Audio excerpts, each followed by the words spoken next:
마태복음 13장 31절로 33절까지의 말씀을 우리 같이 오늘은 한 목소리로 같이 합독합니다. 31절부터 같이 합독하도록 하겠습니다. 또 비유를 들어 이르시되 천국은 마치 사람이 자기 밭에 갖다 심은 겨자씨 한 알 같으니 이는 모든 씨보다 작은 것이로되 자란 후에는 풀보다 커서 나무가 되매 공중의 새들이 와서 그 가지에 깃들이느니라. 또 비유로 말씀하시되 천국은 마치 여자가 가루 서말 속에 갖다 넣어 전부 부풀게 한 누룩과 같으니라. 아멘. 저는 1998년도에 미국에 왔습니다. 제 이야기를 조금 하게 돼서 죄송하기는 하지만 저는 1998년 한국이 IMF라고 하는 사상 초유의 경제적, 국가적 위기에 처해 있는 상황이 되어졌을 때 성공하고 싶다고 하는 이 마음 하나로, 그리고 미국에 가서 반드시 성공한 삶을 살겠다고 하는 불타는 의지를 가지고 미국에 첫 발을 내딛었습니다. 환율은 2,000원대까지 올라가고 제가 환율을 공부하려고 바꿔오던 그날은 1,680원. 제가 그런 사람입니다. 1,680원짜리 인생입니다. 적어도 그런 어마어마한 환율과, 그리고 정말 무너질 것 같지 않았던 한국의 은행들이 부도가 나기 시작해서 은행이 무너져 내리는 사상 초유의 이러한 사태들이 제가 유학을 오는 즈음 한국에 있었던 그러한 경제적인 어려움들이었습니다. 처음 맞이하는 건국 이래 최초의 국가 부도 사태라고 하는 이러한 IMF 시대를 맞이하여서 사람들이 느끼는 그 공포감이라고 하는 것은 지금 이전까지 맛보지 못했던 그러한 공포감이었습니다. 직장이 폐쇄되어지고, 그리고 직장을 가야 하는 젊은이들에게도 견고할 것만 같았던 대기업들이 무너져 내리는 시기이기도 했습니다. 그래서 꼭 성공하고 오겠다, 반드시 성공의 길을 가겠다라는 결심을 가지고 미국 땅에 첫 발을 내딛었던 그날을 기억합니다. 제가 생각했던 성공이라고 하는 것, 사실 그렇게 무슨 어마무시한 무슨 그러한 성공을 이야기하고 싶지는 않습니다. 그래도 좋은 대학, 그래도 좋은 학위를 받아서, 그래도 남들보다 높은 연봉과 남들보다 좋은 조건의 직장을 다니고, 내가 갖고 싶은 집과 내가 타고 싶은 차, 그리고 내가 좀 여유롭게 살고 싶은 것, 어쩌면 이런 소박한 성공이라고 하는 기대감을 가지고 미국에 왔는지도 모릅니다. 미국에 온 지 18년이라고 하는 세월이 정말 눈 깜짝할 사이에 지나간 것을 보게 되는데, 사실 지금 삶을 되돌아보면 제가 처음 이 미국에 와서 꿈꾸었던 성공적인 삶과는 대단히 다른 삶을 살고 있는 저의 모습을 보게 됩니다.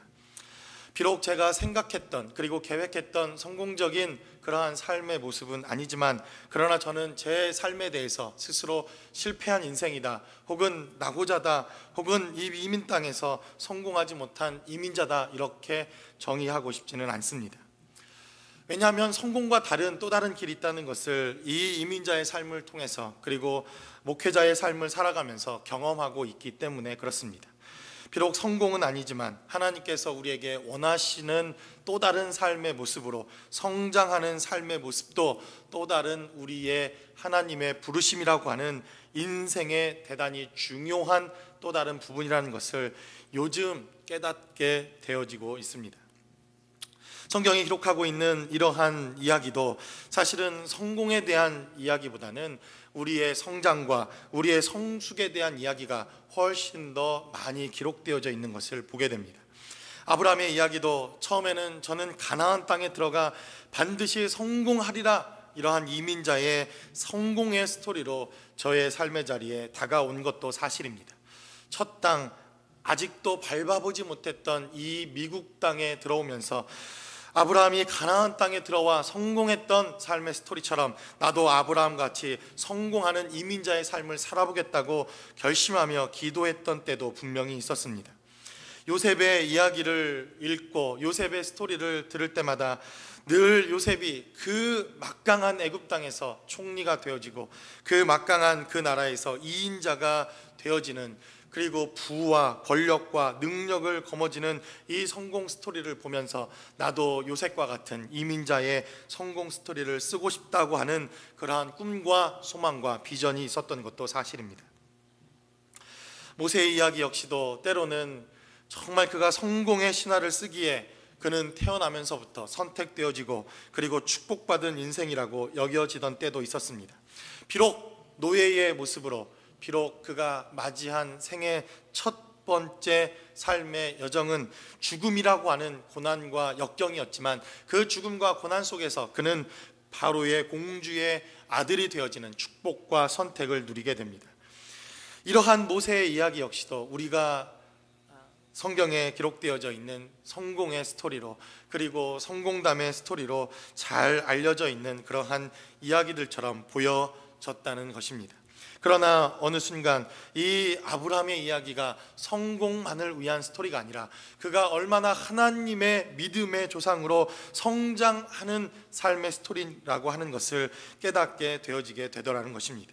요셉이 애굽의 총리가 되는 것, 그가 권력과 부가 넘치는 삶을 살아내는 것뿐만 아니라 그가 하나님 앞에서 얼마나 성장하고 자라가며 영적으로 거인이 되어가는 스토리인가 하는 것을 요즘학에서야 깨닫게 되었다는 것입니다. 모세의 이야기도 마찬가지입니다. 그는 바로의 공주로, 그리고 이제 바로를 이어 왕이 될 서열 첫 번째 순서였지만, 그러나 그는 그의 모든 성공의 길을 내어버리고 하나님께서 이끄시는 성장의 삶, 성공의 삶보다는 성숙한 삶의 여정을 보여주는 영적 지도자의 삶의 모습을 우리에게 보여주고 있다는 것입니다.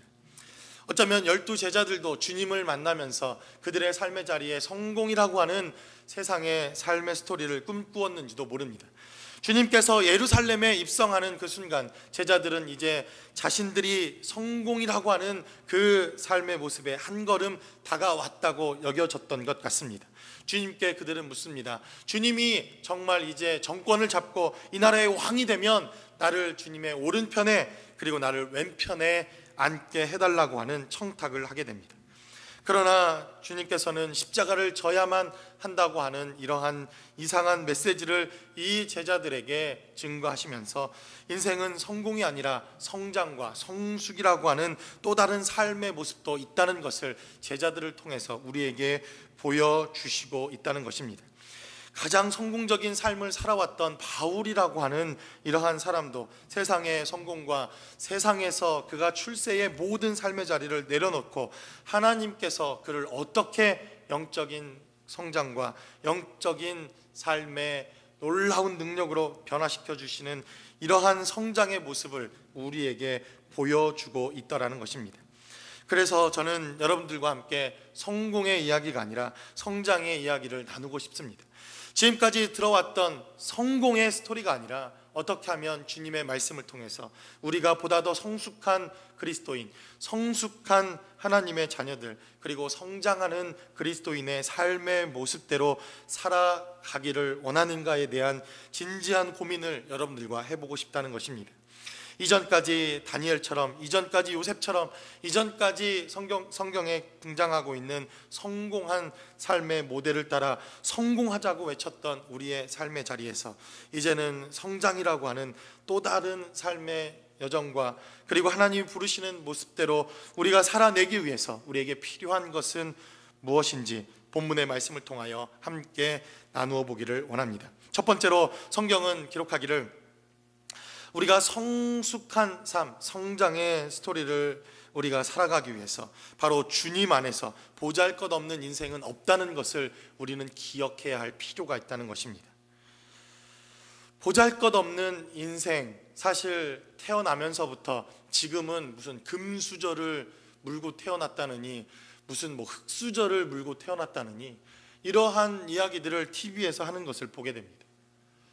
저는 정말 태어나는 것, 물론 잘 태어나는 것, 또 부자로 태어나는 것, 보다 더 좋은 환경으로 태어나는 것, 이것이 참으로 우리의 일생의 삶의 자리에 있어서 우리 마음대로 할 수 없는 것이지만 이제는 우리 스스로 할 수 없는 것조차로 사람의 출신과 성분을 가리게 되는 그러한 세대가 되었구나 하는 것을 깨닫게 됩니다.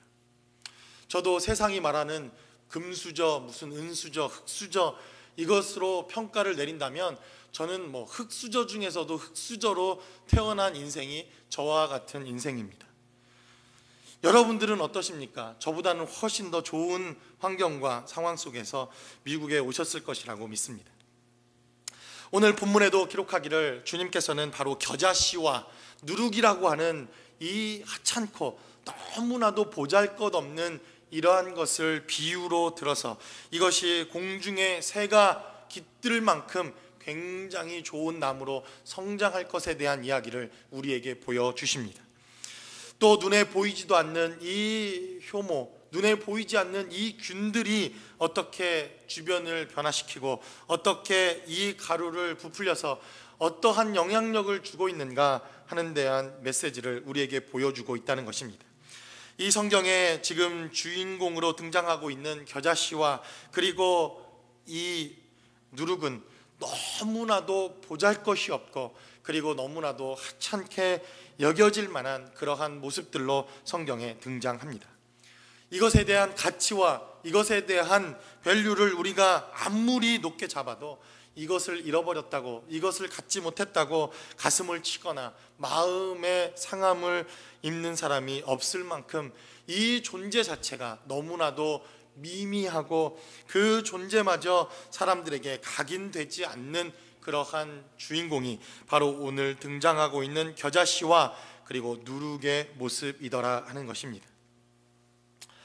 사실 겨자씨 하나 사라진다고, 누룩 하나 없어진다고 여러분 우리의 인생에 큰 성공과 실패가 좌우될 만큼 이것이 중요한 것들은 아니라고 생각되어집니다. 몇 해 전에 이스라엘을 다녀오던 어떤 목사님으로부터 이 겨자씨 하나를 선물로 받은 적이 있습니다. 여러분 혹시 겨자씨 보셨습니까? 우리가 보통 스카치 테이프라고 하는 그러한 투명 테이프에 겨자씨 3개를 붙여놓고 그 뒤에 어떤 종이 같은 데다가 이것을 붙여서 리본 하나 이렇게 선물이라고 가져온 것을 보았습니다. 그리고는 그 목사님께서 이야기하시기를 무려 $10, 10불을 주고 사왔어 이렇게 이야기하면서 저에게 선물해 주셨던 그 책갈피를 지금은 잃어버려서 성경과 함께 성경이 없어지면서 지금은 잃어버렸지만 그때 처음 겨자씨를 보았습니다. 정말 보잘것없어 보이고 정말 아무것도 아닌 것 같은 그러한 모습이었다고 기억되어집니다. 여러분 누룩도 마찬가지 아닙니까? 사실 누룩, 우리가 누룩 마켓에 가면 그 이스트라고 하는 것, 효모라고 하는 것을 보지만 사실 일을 하는 것, 그리고 발효시키는 것, 그리고 이 가루를 부풀게 하는 것들은 눈에 보이지도 않는 너무나도 보잘것없어 보이는 그러한 균들이 그 일을 하는 것을 보게 됩니다. 예전에는 시골에서 밀주를 담았습니다. 혹시 시골에서 그 막걸리를 담거나 밀주를 담을 때 그 효모, 이스트, 찌꺼기를 혹시 여러분들 술찌꺼미라고 하는 거 드셔보신 적 있으십니까? 그거 한 숟갈을 집어넣으면 나중에 그 술이 정말 끓는 것처럼 부글부글 끓어오르고 며칠을 그렇게 발효되는 것들을 참 신기하게 바라본 적도 있습니다. 그것을 먹고는 취해서 정말 그랬던 어린 시절 기억도 선명하게 떠오릅니다. 이렇게 보잘것없어 보이는 것들, 그리고 그 누구도 귀하게 여기지 않는 이러한 것들을 통해서 하나님께서는 새로운 가치와 새로운 의미를 부여해 주시겠다는 것입니다. 이렇게 너무나도 보잘것없는 우리들을 사용하셔서 하나님은 성공이라고 하는 스토리가 아니라 성장이라고 하는 새로운 삶의 스토리를 우리에게 들려주시고 보여주시겠다, 성경은 이렇게 증거합니다. 그래서 오늘 바로 겨자씨가 등장하고 그리고 누룩이라고 하는 이러한 것이 등장한다고 생각되어집니다.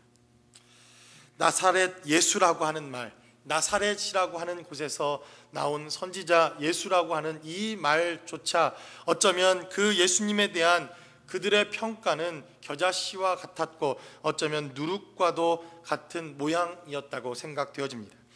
나사렛, 우리는 나사렛에서 나온 예수, 나사렛 예수라고 이렇게 증거하지만 사실 이스라엘 백성들에게 불려지는 나사렛이라고 하는 이 의미는 촌놈이요, 보잘것없는 놈이요, 정말 상대할 가치조차 없는, 지금으로 말하면 흙수저와 같은 그러한 천한 인생들을 부를 때 바로 불려졌던 지명 이름이 바로 이 나사렛이라고 하는 지명이라는 것을 우리는 너무나도 잘 압니다.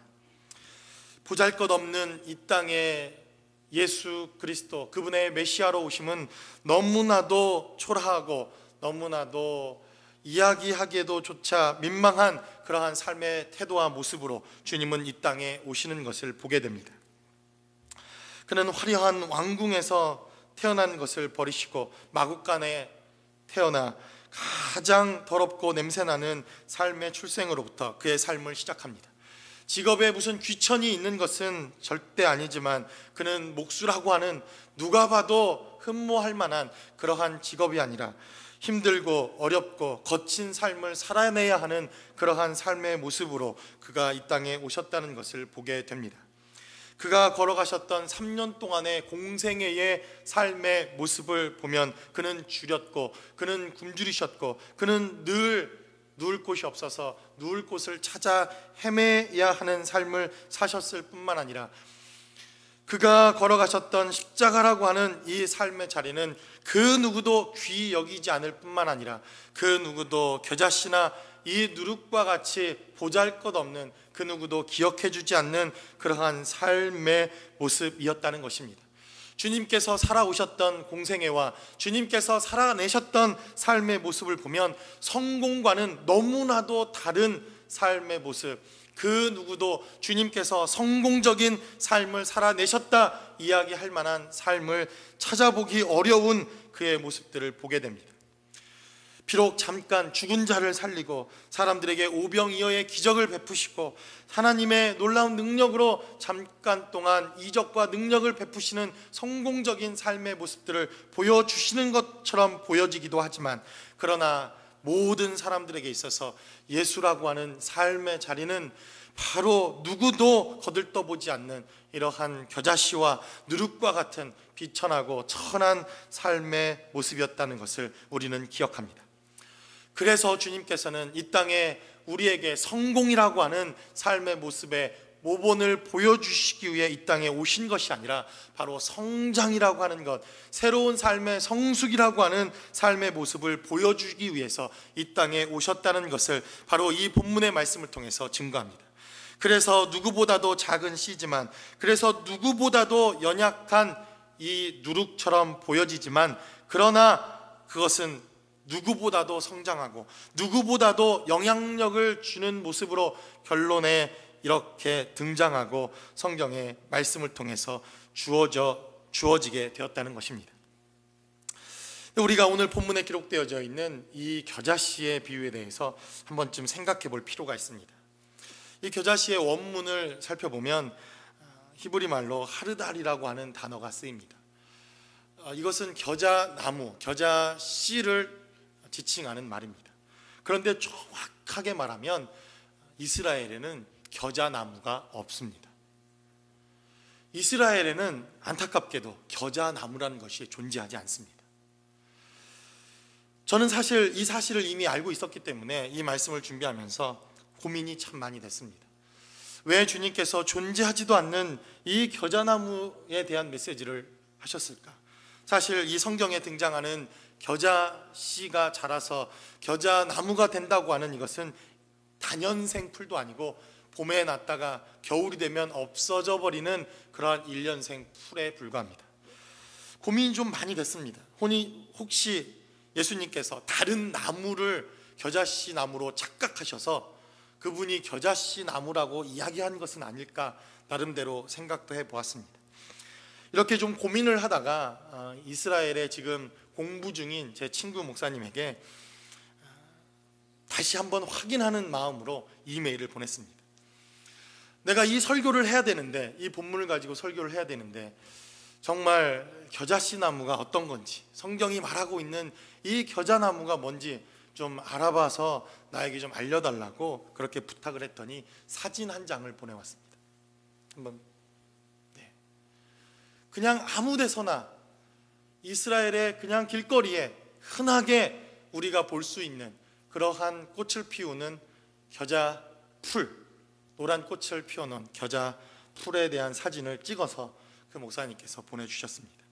그리고는 그 목사님께서 이야기하기를, 목사님이 아니었으면 이 겨자나무, 지금 이스라엘에서 유학하면서 공부하면서 선교사로 있으면서 겨자나무가 나무인 줄 알고 끝까지 죽을 뻔했네요. 이러한 이메일도 덧붙여 온 것을 보았습니다. 주님이 모르실 리가 없었을 텐데, 1년이면 죽어나갈, 1년이면 시들어버릴, 아니 나무조차 될 수 없는 이 겨자에 대해서 주님은 왜 나무가 될 것이라고 하는 메시지를 주셨을까? 다른 나무를 주님이 착각하셔서 이렇게 쓰셨을까? 여러 가지 학자들의 의견을 또 한번 책에, 그리고 여러 가지 논문들이나 이런 것들을 한 주간 연구하고 또 살펴보았습니다. 그랬더니 여러 가지 의견들이 있습니다. 제가 생각했던 것대로 주님이 다른 나무를 지칭해서 한 것인데 번역상의 오류다, 이렇게 이야기하는 분들도 있고, 또 다른 영적인 의미를 해석하는 분들도 있고, 여러 가지 종합적인 의견들이 있는 것을 보게 되었습니다. 여전히 왜 주님께서 이 비유를 이렇게 말씀하셨는지 그 누구도 정확하게 예수님이 아니고서는 설명할 길이 없는 이 천국의 비유, 바로, 그러나 저는 이 비유를 통해서 만약 주님이 알고도 이 메시지를 전했다면 이것은 분명한 또 다른 의미가 있을 것이라고 생각되어집니다. 바로 그것은 도무지 가능성이라고는 1%, 아니 0.00001%도 없는, 정말 보잘것없고 하찮고 그 누구도 이 인생의 가치를 부여할 수 없는 그 인생 가운데 하나님께서 또 다른 가치와 또 다른 가능성과 또 다른 삶의 의미를 부여하시기 위해서 일부러 이 겨자씨 나무를 사용하셨다고 저는 믿습니다. 무슨 말입니까? 1년이면 죽어나가야 되는, 도무지 나무로 성장할 수도 없는 이 풀에 대해서 하나님은 또 다른 삶의 가능성을 열어주시고 하나님의 방법과 하나님의 능력을 주시면 죽을 수밖에 없는 1년생 풀도 나무만큼 자랄 수 있는 새로운 성장의 스토리와 성장의 이야기를 가르쳐 주시기 위하여 일부러 이 풀나무를 선택하셨다고 저는 믿습니다. 물론 이것도 정확한 이야기는 아닙니다. 그러나 성경은 기록하기를 이렇게 보잘것없어 보이는 인생, 아무도 주목하지 않는 인생, 그 누구도 가능성이라고는 1%도 찾지 않는 인생을 통해서 하나님은 새로운 성장의 이야기를 들려주시고 성장이라고 하는 새로운 삶의 모습을 우리에게 보여주시기 위해서 이 땅에 오셨다는 것입니다. 그러므로 저는 여러분들이 정말 이 땅에서 성공하는 삶을 살기를 원합니다. 여러분 성공하십시오. 세상이 말하는 성공의 삶을 사십시오. 그러나 여러분 성공과 함께 성장이라고 하는 또 다른 영적인 삶의 자리가 있음을 기억하십시오. 그리고 성장하는 삶의 자리까지 나아오셔서 여러분들이 이 땅에서 성공이라고 하는 삶의 스토리와 함께 성장이라고 하는 또 다른 삶의 여정을 시작하실 수 있기를 주님의 이름으로 간절히 축원합니다. 두 번째로 성경은 이렇게 증거합니다. 성장은 우리에게 기다림이라고 하는 이러한 삶의 여정을 우리에게 요구하고 있다는 것입니다. 성공과 성장, 이것이 뭐가 다를까 쭉 묵상하고 생각해 보다가 여러 가지 다른 것들이 있겠지만 한 가지, 성장과 성공에 있어서 확연하게 다른 것이 있겠구나 하는 것들을 생각해 보게 되었습니다. 그것은 바로 성공은 단시간 내에도 성공할 수 있는 가능성이 있는 것을 보게 됩니다. 어제까지 너무나도 힘들고 어렵고 지질이 궁상으로 살다가 소위 우리가 세상에서 말하는 대박, 무슨 드라마에도 무슨 제가 이렇게 그 TV를 틀어보니까 언뜻 뭐 광고하는 걸 보았는데 뭐 대박이라는 무슨 뭐 광고 TV 드라마인가요? 그게 나오는 것을 봤습니다. 여러분 정말 얼마나 이 대박을 원하십니까? 예, 대박할 수 있는 대박을 치면 어제의 우리의 삶의 모습이 사실 오늘 당장이라도 성공하는 삶의 모양으로 변화될 수도 있다는 것을 보게 됩니다. 그래서 사람들은 정말 성공의 스토리를 좋아합니다. 어제까지 망한 삶을 살다가 오늘 갑자기 성공해서 이러한 삶을 살아내는 이러한 스토리들을 사람들은 즐거워하고, 그리고 나도 저런 성공의 스토리를 쓰고 싶다, 성공적인 삶을 살고 싶다고 하는 우리의 마음 가운데 그러한 욕망과 그러한 욕심이 있는 것을 보게 됩니다. 저도 역시 마찬가지로 그때 당시 IMF 시대 때만 하더라도 미국이라고 하는 이 유학의 길은 그래도 다른 사람들보다 더 성공이라고 하는 이러한 길에 가까이 다가갈 수 있는 그러한 여정이라고 생각되어지기도 했었습니다. 그러나 성장은 아무리 성장을 우리가 빠르게 하려고 해도 성장이라고 하는 것은 단숨에 이루어지지 않는 것을 보게 됩니다. 여러분들도 아마 탈무드에서 얘기하고 있는 그런 이야기들을 들었을 겁니다. 어떤 바보가 빨리 자라게 하기 위해서 그 새싹을 뽑아냈다는 겁니다. 빨리 자라게 하기 위해서. 그러나 여러분, 그렇게 한다고 성장할 수 있습니까? 아이들이 자라는 데에도 적어도 20년이 넘는 세월이 지날 뿐만 아니라 무엇인가 성장이라고 하는 것을 우리가 생각한다면 많은 시간들이 흘러가는 것을 보게 됩니다. 저는 사실 이 겨자씨 비유를 묵상하면서 예전에 제가 중국에 있었을 때 한 가지 경험했던 경험 하나가 떠올랐습니다. 그것은 바로 중국에 가면 있는 대나무 하나가 생각이 났습니다. 중국에 가면 모죽이라고 하는 대나무가 있습니다. 혹시 여러분들 보신 분들이 계십니까? 모죽이라고 하는 중국에만 살고 있는, 중국에서만 기를 수 있는 그러한 대나무가 있는데, 이 대나무에 씨를 뿌리면 5년이 지나도 6년이 지나도 7년이 지나도 심지어는 10년이 지나도 새싹 하나 나오지 않습니다. 빠르게 새싹이 나오면 한 5년쯤, 그리고 정말 새싹이 늦게까지 튀지 않으면 10년을 훌쩍 넘어서 내가 이곳에 씨를 뿌리기는 뿌렸는가, 이 씨를 뿌린 사람도 그 뿌린 장소를 잃어버릴 만큼 이것은 싹 하나 틔우는데도 몇십 년이 걸리는 그러한 대나무입니다. 그런데 싹이, 손톱보다 작은 싹 하나가 조그맣게 올라오면 소망이 보이기 시작합니다. 그리고는 이 싹이 손톱만큼 5년 뒤 혹은 10년 뒤 싹을 틔우면 그 다음부터 이 모죽이라고 하는 이 대나무는 상상을 초월할 만큼 강력한 성장을 이루는 것을 보게 됩니다. 물론 정확하게 기록되어져 있는 그러한 이야기들은 아니지만 뭐 하루 동안 1m를 자랐다는 이러한 기록도 있다고 합니다. 그래서 한 달 동안 평균적으로 이 나무는 싹을 틔우기 시작하면 약 60cm, 평균적으로 60cm를 자라는 엄청난 성장 속도를 보입니다. 그래서 2년 혹은 3년, 5년 안에 20m까지 자라는 어마어마한 성장을 보이는 대나무, 바로 그것이 모죽이라고 하는 대나무입니다. 여러분들이 혹시 그 중국 무협 그 영화 같은 데를 보시면 왜 고승들이 날아다니지 않습니까? 막 날아다니는데 그 날아다니는 밑에 대나무 숲이 막 우거져서 뭐 이런 것들을 보시지 않았습니까? 그 아름드리 대나무, 그 몇십 년을 자라도 그렇게 자랄 수 없는 이 나무가 2, 3년 만에 20m, 30m까지 자라는 이러한 엄청난 대나무가 됩니다. 그런데 이 모죽이 성장하기까지, 이렇게 엄청난 싹을 틔우기까지 사실 아무 일도 안 한 것은 아닙니다. 이 모죽에 씨앗을 뿌리면 이 모죽이라고 하는 이 씨앗은 밑으로 자라기 시작합니다. 위로 자라는 것이 아니라 밑으로 자라기 시작합니다. 그리고 옆으로 자라납니다. 여러분, 밑으로 자라고 옆으로 자라는 게 뭔지 아십니까? 뿌리겠죠, 그렇죠? 뿌리가 먼저 자라기 시작합니다. 길게는 옆으로 수십 킬로까지 뻗어나가기 시작합니다.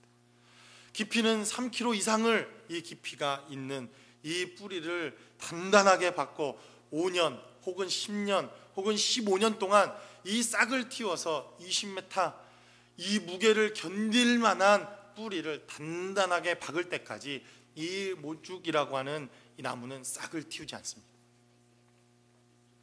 그리고 뿌리가 견고하게 자라면 이 모죽은 싹을 틔우고 그리고 정말 놀랄 만한 성장의 모습을 보여준다는 것입니다.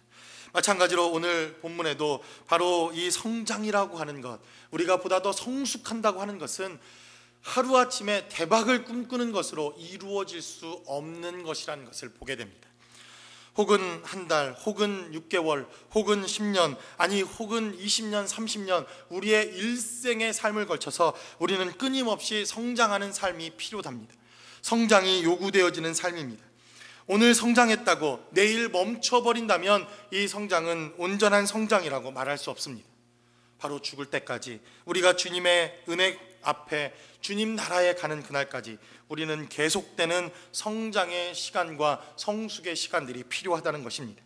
누룩도 마찬가지입니다. 좋은 온도와 그리고 알맞은 습도, 그리고 가장 알맞은 그러한 기다림의 시간이 없이는 결단코 가장 좋은 반죽을 얻어내는 것이 불가능한 것이 바로 이러한 숙성의 시간들입니다.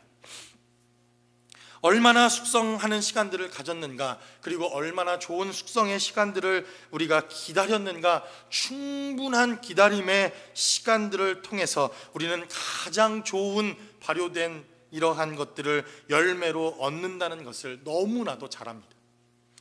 그래서 잘 알지 않습니까? 비록 이 누룩의 비유, 우리 한국 사람만큼 이 누룩의 비유를 잘 이해할 수 있는 민족도 저는 없다고 생각합니다. 된장이 그렇고 간장이 그렇고 우리네 부모들이 예전에 해주었던 한국 음식들, 숙성의 시간들이 필요했고 기다림의 시간에 따라서 완전히 다른 음식들을 우리는 맛볼 수 있었던 그러한 경험들도 있었다는 것을 보게 됩니다.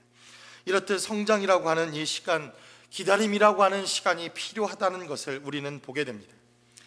한국, 우리의 고국 땅, 사실 엄청난 시간, 그 빠른 시간 안에 이렇게 발전된 모습을 보이는 나라도 극히 드물다고 생각되어집니다. 1950년 민족 상장의 동족의 전쟁이었던 한국 전쟁의 폐허더미 속에서 한국은 40년 만에 정말 한강의 기적이라고 하는 기적을 이루어냈습니다. 국민 GNP 소득이 이제는 10위권 안에 들고 한 사람당의 1인 소득이 3만 불을 육박하는 그러한 선진국이 되었습니다. 그러나 기다림 없는 성장, 기다림 없는 이러한 빠른 성장의 아픔도 우리는 우리의 역사 속에서 경험하는 것을 보게 됩니다. 1994년 정말 성수대교가 두 조각 나는 것을 우리는 보았고, 세상 유례 없는 이러한 추악한 그리고 너무나도 가슴 아픈 사건이 한국에서 있었던 것을 보았습니다. 이 사건이 잊혀지기도 전 1년 뒤에 우리는 1995년 삼풍백화점이 정말 힘없이 무너져 내리는 것도 역시 보았습니다.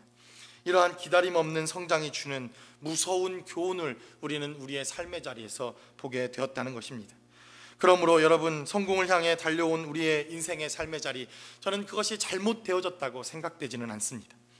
그러나 성공과 함께 우리에게 필요한 것이 있다면 그 성공이 정말 뒷받침되어질 수 있도록, 그 성공이 무너져 내리지 않도록, 그 성공적인 삶이 견고히 받쳐질 수 있는 성장의 삶, 기다림의 삶, 인고의 삶의 자리도 우리의 삶의 자리에 반드시 필요하다는 것을 본문은 우리에게 증거하고 있다는 것입니다. 마지막으로 성경은 기록하기를 이러한 성장과 성숙이 때때로 우리의 성공적인 삶을 이끌기도 한다는 것을 본문은 우리에게 보여줍니다. 오늘 본문에는 두 가지 비유가 등장합니다. 바로 겨자씨와 누룩이라고 하는 이 비유가 등장하는 것을 보게 됩니다. 겨자씨가 자라서 이제는 풀보다 더 큰 나무가 되었다, 성경은 이렇게 말합니다. 32절의 말씀을 통해서 나무가 되자 공중의 새들이 와서 그 나무에 깃들게 되었다, 성경은 이렇게 말합니다. 보통 우리가 새들이 나무에 집을 짓는 거 너무나 당연한 일 아닙니까? 저도 가끔 이 미국에 그 나무 밑에 주차를 할 수 없이 해놓을 때가 있는데, 가급적 안 하는 편인데, 해놓다 보면 아시지 않습니까? 정말 본네트에 이 새똥밭이 되는 그런 경험을 가끔 합니다. 이렇게 씨가, 너무나도 작은 씨가 이제 자라서 큰 나물보다 더 큰 나무가 되어서 새들이 와 깃들고 그곳에 둥지를 품을 만큼 굉장히 커다란 나무가 되었다는 것입니다. 한국에 가면 새 박사님이 계십니다. 윤무부 교수라고 하는 이분은 새에 미쳐서 평생을 새를 연구하는 분입니다. 이분은 새와 대화를 합니다.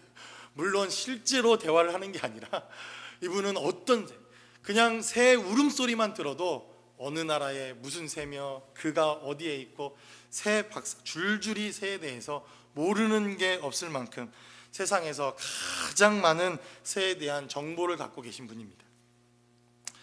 그분이 이 새에 대한 연구를 하면서 새가 둥지를 트는 두 가지 조건이 있답니다.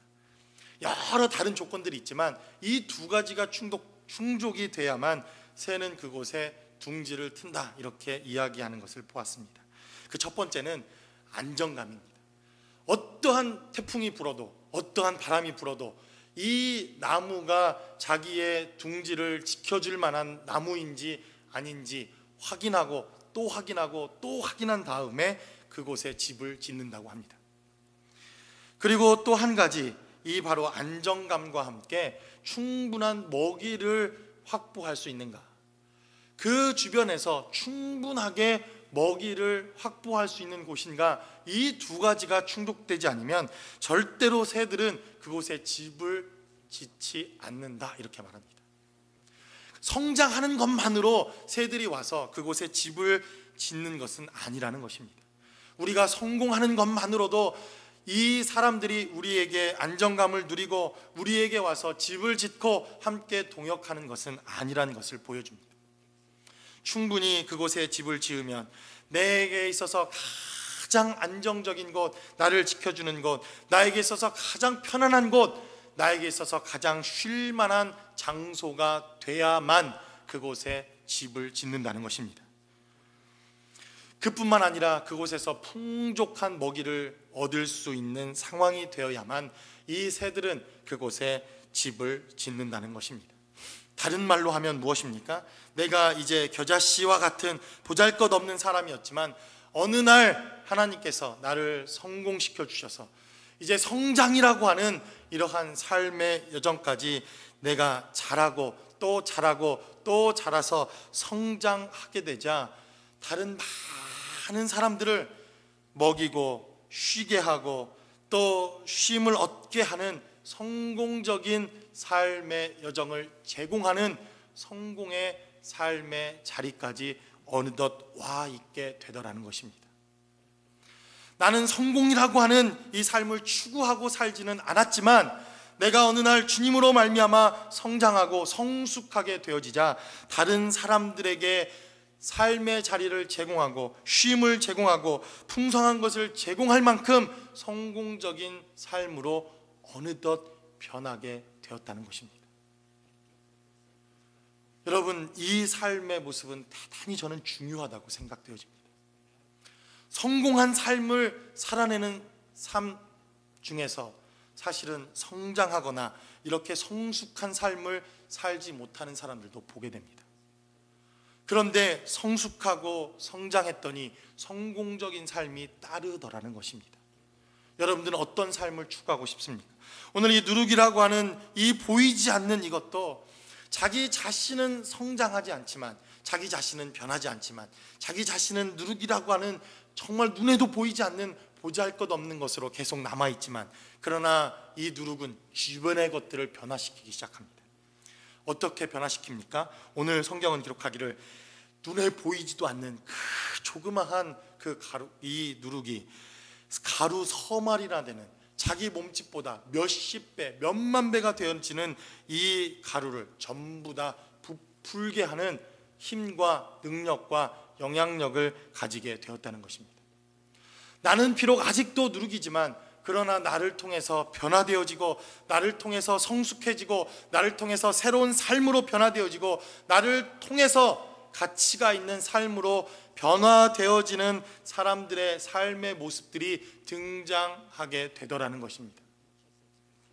세상의 성공의 기준과 상관없는 삶을 살아가고 있지만, 세상의 성공의 기준과는 전혀 다른 삶을 살아가고 있지만, 그래도 그 삶을 통해서 어떤 이들에게 영향력을 주고 있는 이러한 성숙한 삶의 자리를 살아내는 사람들이 생기게 되었다는 것입니다. 이것이 바로 성장과 성숙한 삶을 살아내는 사람들의 결과를 통해서 나타나고 있는 모습이다. 성경은 이렇게 증거합니다. 그러므로 우리는 이 본문의 말씀을 통해서 두 가지 성숙과 성장의 모습을 보게 됩니다. 바로 겨자씨는 나 스스로가 성장하고 성숙하고 그리고 끊임없이 성장과 성숙이라고 하는 이러한 삶의 자리를 살아내야 하는 모습을 보여줍니다. 이렇게 성숙하고 성장했더니 이제 누룩과 같은 이 삶의 비유를 통해서 나도 성장할 뿐만 아니라 내 주변의 사람들도 성장하고 또 성숙하고 성공적인 삶을 살아갈 뿐만 아니라 그들의 삶의 자리에 변화되어지는 삶을 살아가는 이러한 또 다른 삶의 여정이 시작되더라는 것입니다. 말씀의 결론을 맺습니다. 성공을 추구하는 삶, 저는 그것이 꼭 나쁜 것이라고 생각하지는 않습니다. 여러분, 성공하십시오. 정말 꼭 성공하십시오. 제가 얼마나 기도하는지 아십니까? 하나님, 우리 교회도 좀 이민교회에서 성공한 사람 좀 보내주세요. 그 이면에는 또 다른 저의 간절한 절박함이 있는 것 아닙니까? 그래서 정말 성공한 사람 좀 보내주셔서 우리 교회도 좀 성공 스토리를 좀 써보면 좋겠습니다. 왜 저라고 이런 기도를 하지 않겠습니까? 주님, 그래도 이민교회에서 성공했다고 하는 사람 좀 보내주셔서 우리 목회가 좀 이렇게 치질이궁상 너무 힘들지 않게 해달라고 기도할 때도 참 많이 있습니다. 그러나 보다 더 궁극적이고 보다 더 우리가 하나님 앞에 성숙한 기도라고 한다면, 비록 우리는 이 땅에서 남들이 말하는 성공적인 삶을 살아내고 있지 못하더라도 어쩌면 주님이 원하시는 성장이라고 하는, 성숙이라고 하는 이러한 삶의 여정을 우리는 하나님 앞에 묻고 기도하며 인생의 삶을 살아내야 할 것이라고 생각되어집니다. 우리가 성공적인 삶을 추구할 것인가, 성장의 삶을, 성숙의 삶을 추구할 것인가? 어쩌면 우리가 성숙해지고 보다 더 성장하고 보다 더 주님의 그 장성한 분량까지 우리가 도달할 수 있다면, 이 겨자씨와 같았던 우리의 삶의 자리를 통해서, 이 몸된 교회를 통해서 어쩌면 우리는 많은 새들과 같은 이러한 사람들에게 보금자리를 제공하고 먹이를 제공하고 그들의 삶을 제공할 뿐만 아니라 이제 또 다른 삶의 변화를 가져오는 이 누룩과 같은 가루 섬 아래 이러한 영향력을 줄 수 있는 삶의 여정으로 우리는 나아갈 것이라고 믿습니다. 저와 여러분들의 삶의 자리가 이러한 성장과 성숙을 통해서 하나님이 원하시는 성공적인 삶의 자리까지 나아오실 수 있기를 주님의 이름으로 간절히 축원합니다. 기도하겠습니다.